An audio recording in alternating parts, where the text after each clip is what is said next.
Hello friends, welcome back to my channel. आज हम करने वाले हैं future continuous tense. Future continuous tense की पहचान क्या होती है? कोई भी कार्य जो फ्यूचर में हो रहा होगा, ठीक है, हो रहा होगा, ये चीज़ ध्यान रखिएगा। जो कार्य, कोई भी कार्य फ्यूचर में हो रहा होगा, जब आता है वर्ड, वहाँ पर हम फ्यूचर कॉन्टिन्यूअस टेंस का यूज़ करते हैं। इसमें जो सबसे पहले आते हैं वो होते हैं अफर्मेटिव सेंटेंसेस। इन सेंटेंस को बनाने का स्ट्रक्चर होता है सब्जेक्ट प्लस विल बी। ये चीज़ ध्यान रखिएगा, जब भी हम फ्यूचर कॉन्टिन्यूअस टेंस बनाएंगे वहाँ पर हम विल बी का यूज़ करेंगे प्लस वर्ब की फर्स्ट फॉर्म के साथ में आईएनजी प्लस ऑब्जेक्ट। सेंटेंस लिखते हैं, I will be playing football in the evening, यानी कि शाम को मैं फुटबॉल खेल रहा हूँगा। ठीक है, विल बी का यूज हुआ है, ये चीज़ हमेशा याद रखनी है। फ्यूचर कॉन्टिन्यूअस टेंस के अंदर will be plus ING form का हम यूज करते हैं सिंपल वे में। बहुत ज़्यादा डिफिकल्ट नहीं होते हैं और ये बहुत ज़्यादा सेंटेंस इजी होते हैं। एक और सेंटेंस देखते हैं, she will be studying at 8 PM। Okay, she will be studying, study verb है, उसके साथ में आईएनजी का यूज किया है। वह रात को 8 बजे पढ़ रही होगी।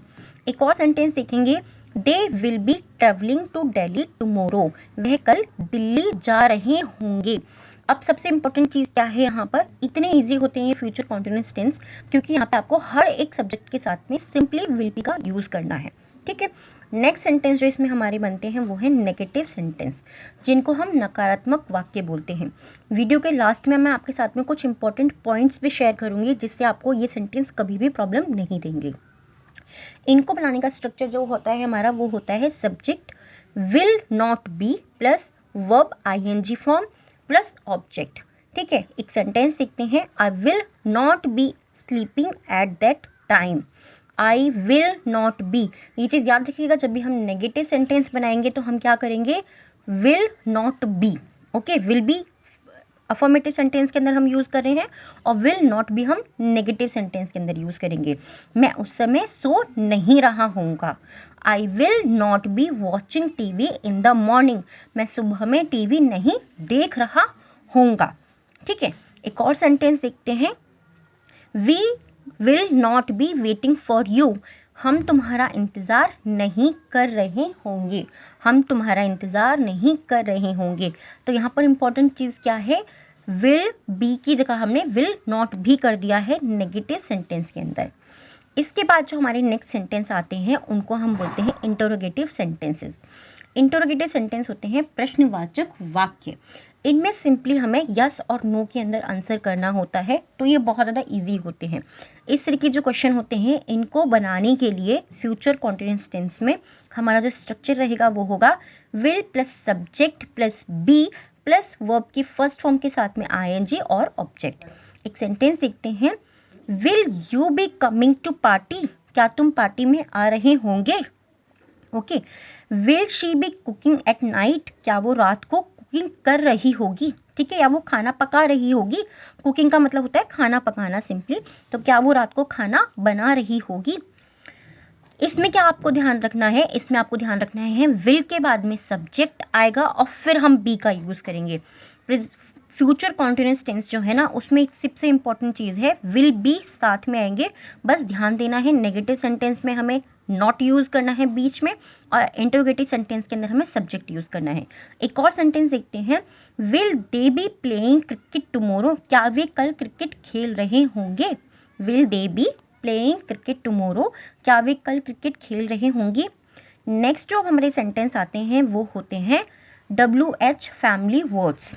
ओके, WH फैमिली वर्ड्स वाली जो हमारी स्ट्रक्चर बनता है उसका, वो होता है WH words plus will plus subject plus be plus verb की आईएनजी फॉर्म प्लस ऑब्जेक्ट, और लास्ट में आता है क्वेश्चन मार्क, जो कि आपको ये चीज़ हमें लास्ट वाले जो हमारा इंटरोगेटिव सेंटेंस थे उसमें भी ध्यान रखनी होती है। एक सेंटेंस देखते हैं, what will you be doing at 10 AM, तुम रात को 10 बजे क्या कर रही होगी।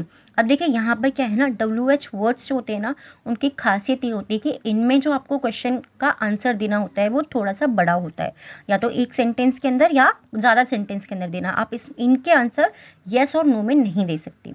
एक और सेंटेंस देखते हैं, where will she be staying, वो कहाँ ठहरेगी। अब मैं ये तो नहीं बोल सकती ना येस नो। तो यहाँ पर क्या है, मैं बोलूँगी हाँ ये वो वहाँ पर ठहरेगी, या वो उस होटल में ठहरेगी, या वो मेरे घर ठहरेगी। फुल सेंटेंस मुझे बोलना पड़ेगा। एक और सेंटेंस है, why will they be shouting, वे क्यों चिल्ला रहे होंगे। यहाँ पर भी हम येस नो में नहीं दे सकते, इसीलिए जो WH फैमिली वर्ड्स होते हैं इनमें हमें आंसर जो होता है वो डीपली देना होता है। अब कुछ इंपॉर्टेंट चीज़ें, usage of future continuous tense. Future continuous tense का यूज़ हम कहाँ पर करते हैं, कुछ पॉइंट्स होते हैं, जैसे कि किसी निश्चित समय में जारी कार्य दर्शाने के लिए। ठीक है, कोई भी जो कार्य है जो निश्चित समय में हो रहा है, जैसे कि he will be working in the office at 9 AM, वो सुबह 9 बजे ऑफिस में कार्य कर रहा होगा, वहाँ पर हम फ्यूचर कॉन्टिन्यूस टेंस का यूज करेंगे। ठीक है, जैसे कि मैं सुबह पेपर देने जाऊँगा, मैं सुबह 8 बजे पेपर देने जा रहा हूँगा। ठीक है, वहाँ पर हम यूज़ कर सकते हैं। अब एक और सेंटेंस, एक और जो इम्पोर्टेंट टॉपिक है इसका या पॉइंट जो है वो देखते हैं, भविष्य की योजना को दर्शाने के लिए। कोई भी भविष्य की आपकी योजना है, जैसे कि we will be visiting our grandparents next week, हम अगले हफ्ते अपने दादा दादी से मिलने जा रहे होंगे।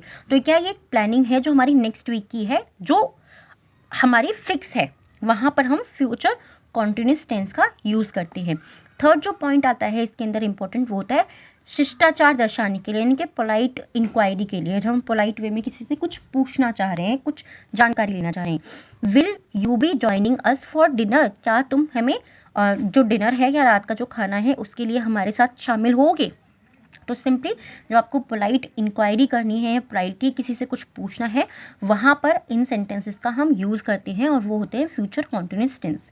अब कुछ की पॉइंट्स होते हैं जो